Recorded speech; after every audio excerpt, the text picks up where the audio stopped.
जितने लोग मुझे जानते हैं वो जानते हैं कि मैं एक बंगाली हूँ, ओके, कैलकाटा से हूँ. And for many many years we felt represented, okay, in the music industry all over India thanks to Shan sir. And I think we've grown up loving hearing his songs that suit every mood. एक जब आप अकेले होते हो तो एक शान का गाना आता है, अब जब आपको प्यार होता है तो भी एक गाना आता है. ऐसे बहुत सारे मोमेंट्स के लिए, हर एक मोमेंट के लिए एक एक गाना होता है. सर, शानदा, actually I am gonna say शानदा, thank you for giving us what you have given over the last 25 years. This is your 25th year, if I'm not mistaken. And can we have a round of applause and welcome him on stage for the Jagran Film Festival 2025? Sir, मैंने जैसे introduce किया आपको कि in 2000 I was 8 years old. And तब इतना प्यार व्यार समझ में किसी को भी नहीं आता था. आज के ज़माने में मोबाइल फ़ोन्स है, सबको समझ बहुत जल्दी आ जाता है. बट तन्हा दिल, that song, I think it came and created a sensation. Did you always want to pursue music? How did you break in? Actually मेरे घर में जैसे पिताजी कंपोज़र थे, मॉम कोरस में गाती थी, sister was training to be a singer और अच्छा खासा वो गा भी रही थी. इनफैक्ट उनको पहला ब्रेक निदा जी ने ही दिलाया. शायद एक फ़िल्म आई थी और उसमें नसीरुद्दीन शाह, बहुत बहुत सेंसिटिव फिल्म थी. तो he is a cancer patient and at some point he gives in and he is no मोर.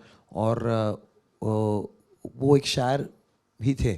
तो उनका एक गाना था कि खुशबू हूँ मैं, फूल नहीं हूँ, जो मुरझाऊंगा,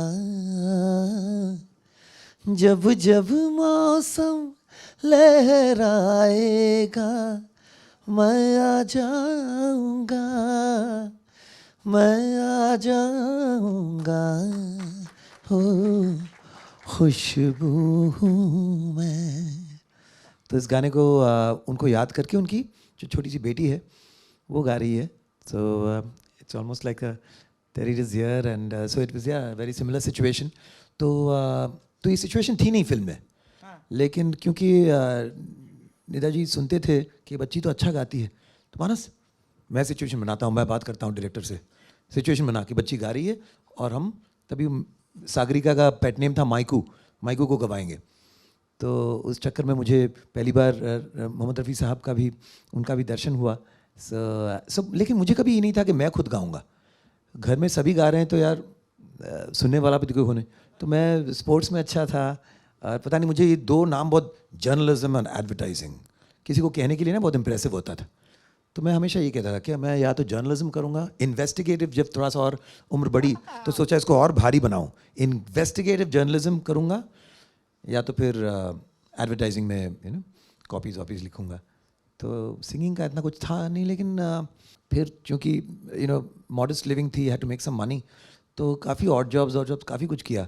चश्मे भी उस चक्कर में लगे. मैं एक वो प्रिंटिंग करता था और DTP तभी किसी का विजिटिंग कार्ड से लेकर काफ़ी सारे हम लोग, और एक बहुत पुराना सा कंप्यूटर पे एक बटन दबा और रुका रहना था, अब आ गया कुछ, फिर नेक्स्ट बटन, उस तरह का 286 मशीन उस ज़माने का. फिर देखा कि इसमें बहुत मेहनत है. फिर जिंगल्स गाता था, 1 लाइन 2 लाइन और 2-3 हज़ार रुपये के चेक मिल जाते थे. मैं कहा ये बेटर रज़ी है यहाँ. हाँ पूरा महीना वो करने के बाद इतना मिल रहा है. तो फिर मैं सोचा कि चलो ये ठीक है. फिर धीरे धीरे आई थिंक संगीत ने ही मुझे बुला लिया अपने पास. तो फिर बोला अभी थोड़ा सा मेहनत करूँगा. But that's a regret. I should have started training much earlier, which I regret even today. So when did you start training? कब आपने? वो तो बहुत ज़्यादा लेट, क्योंकि फिर तो काम मिलने लगा धड़ाधड़, गाने भी मिलने लगे. तो फिर आई थिंक जब सारेगामापा मैंने होस्ट करने की वो हिम्मत की, क्योंकि मेरी हिंदी इतनी बेकार थी, लेकिन फिर भी बोला अगर ऑफ़र आ रहा है कर लेते हैं. ज़िंदगी ऐसी ही चलती रही, जो कभी ना नहीं बोलना है, जो मिल जाए करके देख लेते हैं. एट द मोस्ट क्या होगा, फ्लॉप हो जाएगा, भाग जाऊँगा वहाँ से. तो उस वक्त में गजेंद्र सिंह जी जो डायरेक्ट करते थे सारेगामापा, उन्होंने मुझे मेरे गुरुजी से मिलवाया, उस्ताद गुलाम मुस्तफ़ा खां साहब. और फिर जाके थोड़ी बहुत मैंने संगीत की तालीम ली उनसे. That was in the ripe young age of I was 30 सीखना. उसके बीच में एक अटेम्प्ट किया था, लेकिन that failed very miserably. Suresh Wadkar ji के क्लासेस में जाता था और जिस दिन एग्ज़ाम था उस दिन मुझे पता था एग्ज़ाम उसी दिन है, लेकिन मैंने उन्हें फ़ोन करके कहा कि दीदी क्लास चलाती, दीदी कल का कब है? बोले मुझे पता है, तू बिल्कुल तैयारी नहीं तो क्या एग्ज़ाम देने वाला, मत आप। तो इस तरह से हो गया था। सुरेश जी भी मुझे एक बार पकड़े थे बैंड स्टैंड में, क्या रे तू वहाँ मुझे बताया तेरी तबीयत ख़राब है, यहाँ बैठा है हवा ले रहा है। बोले, हाँ यहाँ आकर थोड़ा अच्छा लग रहा है मुझे। So I was not, like I said, I was not into music at all. पर आपने जैसे कहा कि आपको इन्वेस्टिगेटिव जर्नलिज्म या एडवर्टाइजिंग करनी थी, हाँ, तो आप पढ़ाई में कैसे थे? पढ़ाई में ठीक ही था, बिना खास पढ़ाई किए अच्छे मार्क्स आते थे।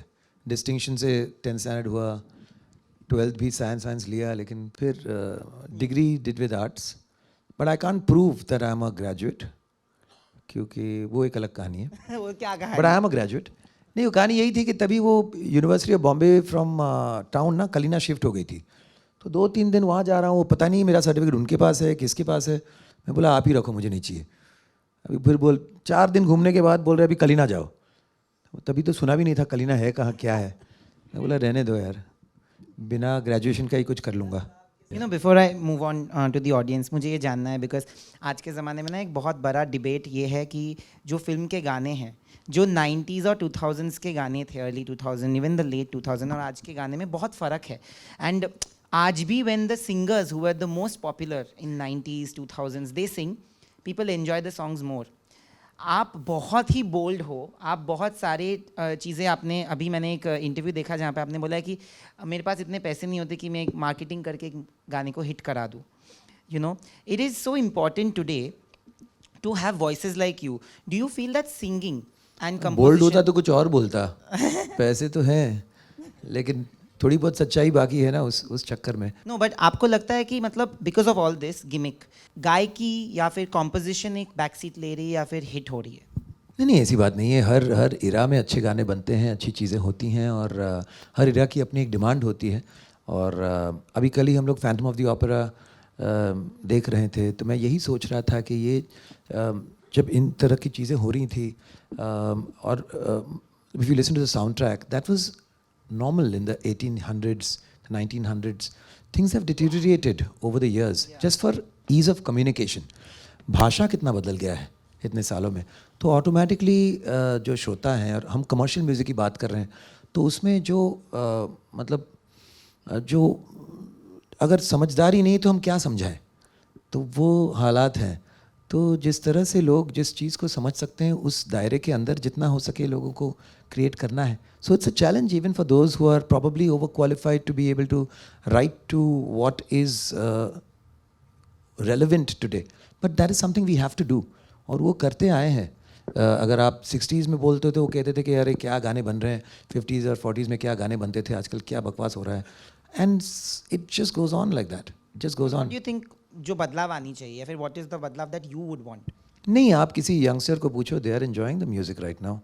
ये तो हम कहते रहते हैं, और मुझे भी ऐसे ही गाने गाने हैं जो भी हो आजकल। हाँ, क्यों नहीं, क्यों नहीं।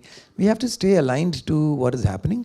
Of course there are ethical calls that you can take, moralistic calls that you can take, you know, songs that are anti-social, or songs that are too vulgar, songs that but otherwise song lacking depth is something that we can debate about all day long. What is a melody? लोग कहते हैं इसमें melody नहीं है। कोई भी गाने में अगर तर्ज है, ट्यून है, तो इट्स अ मेलोडी। हाँ, एक आप कह सकते हैं कि किसी गाने में जब किसी इमोशन आप फील नहीं करते हैं ना, तो वो गाना लगता है कि इस गाने में मेलोडी नहीं है, क्योंकि emotion, I am not saying emotion only should be कि आपको दुख या दर्द या रोमांस, मस्ती is also an emotion, fun is also an emotion, but कुछ गाने होते हैं जिसमें समझ नहीं आ रहा कि ये क्या है, flat, there is no feeling in the song, it doesn't groove you or it doesn't move you, so then you think कि नहीं इसमें मेलोडी नहीं है। That is my understanding of, otherwise is also a melody ना, वो तो tune ही है। तो वो एक कंप्लेंट जो पिछले जनरेशन वाले कहते हैं, अरे आज के गानों में मेलोडी नहीं है। If it's a song, if it's a tune, there is a melody. I mean, it's basic logic. इतने सारे गाने आपने गाए, कौन सा गाना ऐसा था जहाँ पे आपने गाने के बाद एक्सपेक्ट नहीं किया था और वो आपके एक्सपेक्टेशन से बाहर का परफॉर्म किया? और सेकेंडली, कभी ऐसा हुआ है जहाँ पे आपको एक गाना गाने को बोला गया and you didn't ethically agree to it? And why? नहीं, ऐसा कुछ नहीं हुआ है. मैं तो सोचता हूँ गाना ही हमें चुनता है. हम कौन होते हैं गाने को चुनने के लिए. लेकिन फॉर्चुनेटली फॉर मी ऐसा कभी भी इस तरह का कोई अश्लील गाना मुझे चुना ही नहीं है अब तक. So it's a good thing. I am happy about that. मतलब अश्लील is also relative, but otherwise I am okay. And see, फिल्मी गानों का एक बहाना आपको मिलता है अच्छा खासा. सिचुएशन की डिमांड थी, तब हम क्या ही कर सकते हैं. हाँ, लेकिन अपने ही एल्बम में या अपनी ही चीज़ अगर ऐसे करें तो फिर वो that is your own personality showing. But over a film song you can't really do that. But बाकी नहीं, ऐसा कभी नहीं लगा कि गाना गा के निकल के कि ये गाना हिट होने वाला है. आजकल तो गाना गा के निकल के सोचता हूँ कि ये गाना होगा, रिलीज़ भी होगा या फिर रीडअप हो जाएगा या क्या होगा. आजकल माहौल कुछ ऐसा भी है. हाँ, ऐसा जब हुआ तक हाँ कई बार हुआ है. जब तक सामने गाना आता नहीं है तो मेरे साथ एक कमाल होता है कि गाना किसी और की आवाज़ में नहीं सुनता हूँ, गाना ही रिजेक्ट हो जाता है, कोई और ही गाना आ जाता है. तो ऐसा भी होता है. पर आजकल बहुत अलग माहौल है. उस टाइम पे जैसे मैंने जब बहती हवा गाया था, मुझे नहीं लगा था कि गाना चलने वाला है. और जब ऑल इज़ वेल से मेरे लाइन्स चले गए तो मुझे लगा कि यार हिट गाना मेरा हाथ से निकल गया. बट बहती हवा became such a popular song. Even चांद सिफारिश मैंने रियाज़ किया था, तेरे हाथ में, वो गाना रियाज़ करके गया था. तो मुझे लगा यार कितना कमाल गाना मेरे हाथ से निकल गया, और ये पता नहीं चांद सिफारिश इसका क्या होगा. So you can, I mean I am very bad at judging.